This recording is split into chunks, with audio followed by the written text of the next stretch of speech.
تو اس سروے کے نتائج کے مطابق پاکستان کی 75 سالہ سیاسی تاریخ میں پہلی مرتبہ کوئی ایسا سیاستدان تھا جو کہ پاکستان کی تمام تر اکائیوں میں دیگر تمام سیاسی جماعتوں اور سیاستدانوں سے آگے تھا، اور ایسا کبھی پاکستان کی سیاسی تاریخ میں نہیں ہوا، ماں سوائے 1947 سے پہلے 1945 کے انتخابات کے موقع پر، جب قائد اعظم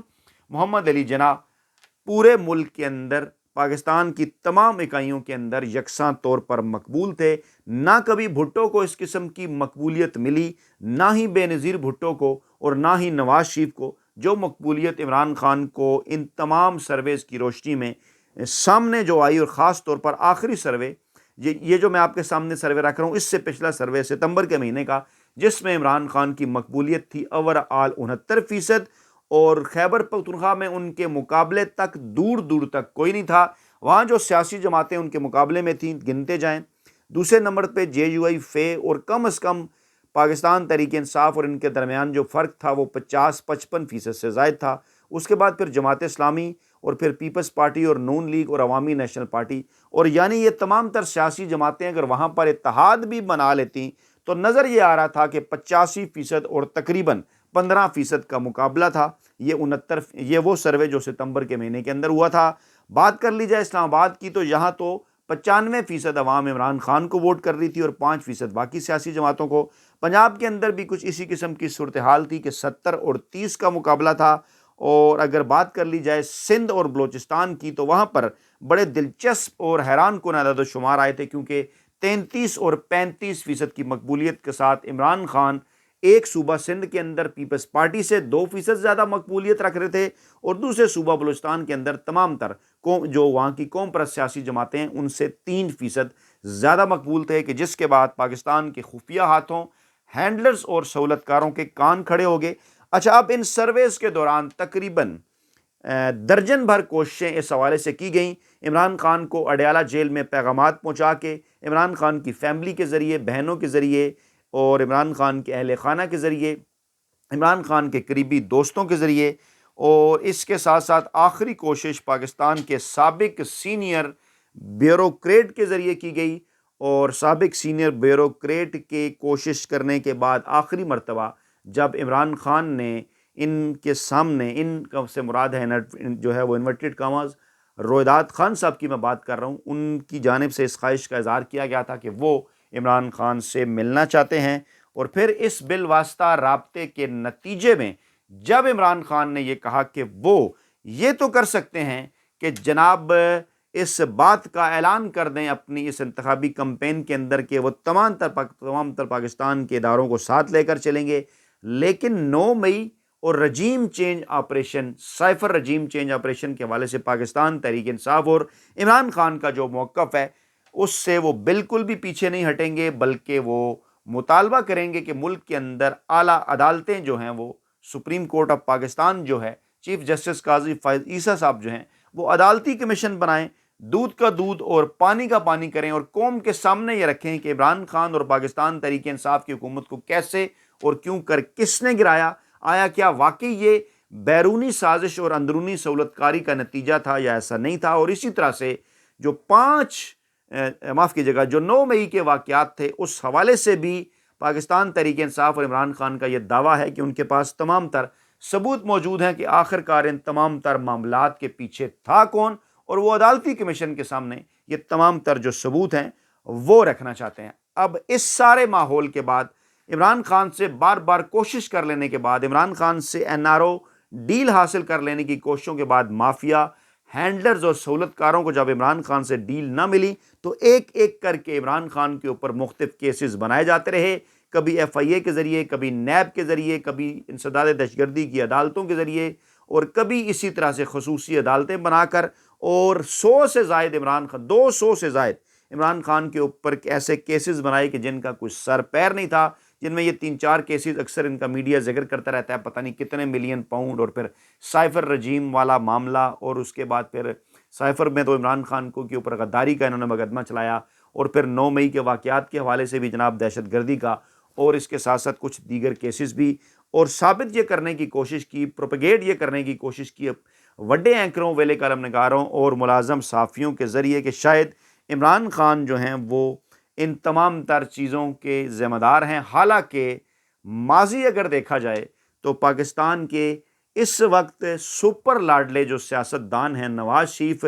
وہ جو باتیں کر چکے ہیں پاکستانی اسٹیبلشمنٹ، پاکستانی عدلیہ کے حوالے سے، وہ اگر آپ سنیں ذرا تو آپ اپنے کانوں کو ہاتھ لگا لیں۔ اور جس قسم کی باتیں وہ اس وقت serving DGI serving army chief, serving chief justice of Pakistan اور پاکستان کے دیگر اداروں کے متعلق کر چکے ہیں، آج وہ سب باتیں جو ہیں وہ بلائی جا چکی ہیں۔ انہیں جھاڑ پھونچ کر واپس بلایا گیا۔ 21 اکتوبر کو پھر جلسہ بھی وہاں پر کرایا گیا لاہور کے اندر، لیکن پھر بھی تلوں کے اندر کوئی تیل نہیں نکلا۔ اور پھر اس کے بعد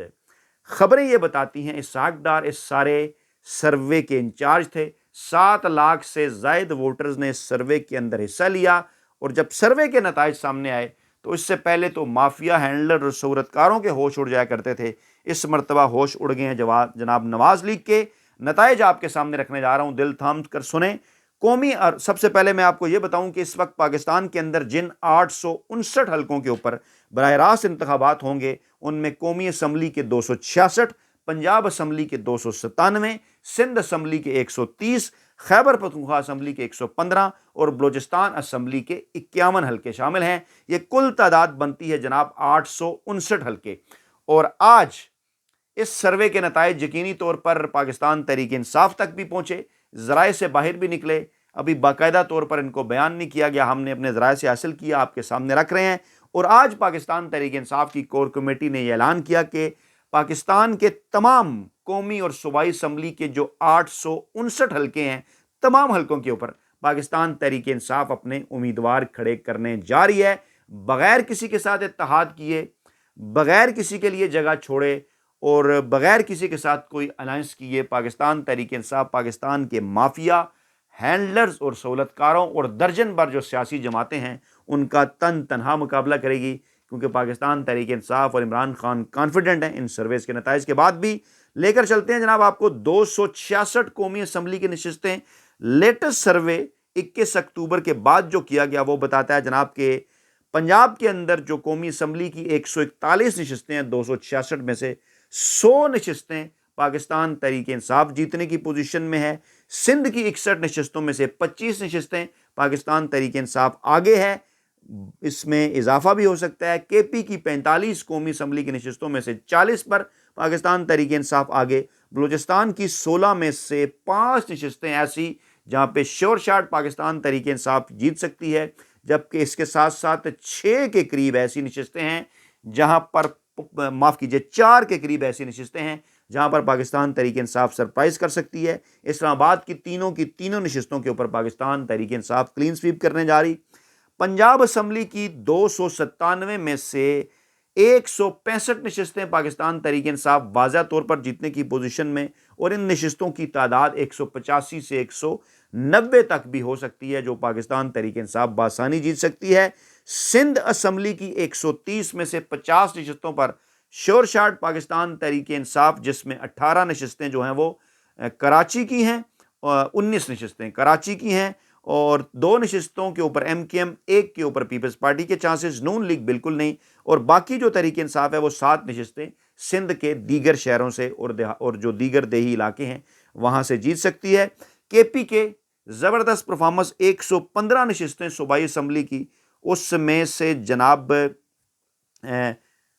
اچھا سندھ اسمبلی کی میں نے صوبائی جو ہے وہ نشستوں کا ذکر نہیں کیا، قومی کا تو ہو گیا، 130 میں سے 150، اور یہ جو تعداد ہے یہ 65 تک بڑھ سکتی ہے اگر عمران خان بلے کے نشان کے ساتھ وہاں کمپین کریں۔ کے پی کے اسمبلی 115 میں سے 100 نشستیں واضح طور پر جیتنے کی پوزیشن، اور یہاں پر بڑا سرپرائز سامنے آ سکتا ہے، مخالفین میں کو صرف 5 نشستیں ان کے پاس شور شاٹ ہے، 110 تک جا سکتی ہے۔ 115 میں سے تحریک انصاف عمران خان اگر بلے کے نشان کے ساتھ آزادانہ کمپین کریں۔ بلوچستان اسمبلی کی 51 صوبائی اسمبلی کی نشستیں، یہاں پر 20 پاکستان تحریک انصاف واضح طور پر جیتنے کی پوزیشن میں، 7 ایسی نشستیں جن پر اگر پاکستان تحریک انصاف اور بلے کی کمپین ہو تو عمران خان جیت سکتے ہیں واضح انداز میں۔ یعنی یہ بتا رہا ہے سروے کہ کے پی اور نہیں معاف کیجیے بلوچستان اور سندھ اسمبلی میں پاکستان تحریک انصاف اس وقت سادہ اکثریت کے ساتھ حکومت بنانے کی پوزیشن میں، پنجاب کے اندر 2/3 اکثریت کے ساتھ حکومت بنانے کی پوزیشن میں، کے پی کی اسمبلی کے اندر 3/4 کے ساتھ حکومت بنانے کی پوزیشن میں، اور مرکز کے اندر بھی پاکستان تحریک انصاف 2/3 سے زائد اکثریت کے ساتھ حکومت بنانے کی پوزیشن میں، اور نون لیگ جن کے لیے ایک پورا ماحول بنایا جا رہا ہے، جن کے لیے پتہ نہیں کتنا پیسہ خرچ کیا جا رہا ہے مختلف ٹی وی چینلز کے اوپر، اور وہاں پر مرضی کے سرویز جو ہیں یا مرضی کی خبریں لگوائی جا رہی ہیں، اور اس سروے کے مطابق جو آپ کے سامنے رکھنے جا رہا ہوں، جو 93 نشستیں 266 میں سے باقی بچتی ہیں 173 پی ٹی آئی کے جیت جانے کے بعد، اس میں جناب علی 50 نشستیں ایسی ہیں جو نون لیگ پورا زور لگا کر جیت سکتی ہے، اور 30 نشستیں ایسی ہیں جو پیپلز پارٹی پورا زور لگانے کے بعد جیت سکتی ہے۔ تو یہ ہے جناب لیٹسٹ سروے، تازہ ترین نتائج اس کے۔ اپنا فیڈ بیک ضرور دیجیے گا کمنٹس کی صورت میں، اپنا بہت خیال رکھیے گا۔ نئی ویڈیو کے ساتھ جلد حاضر ہوں گے، اللہ نگہبان۔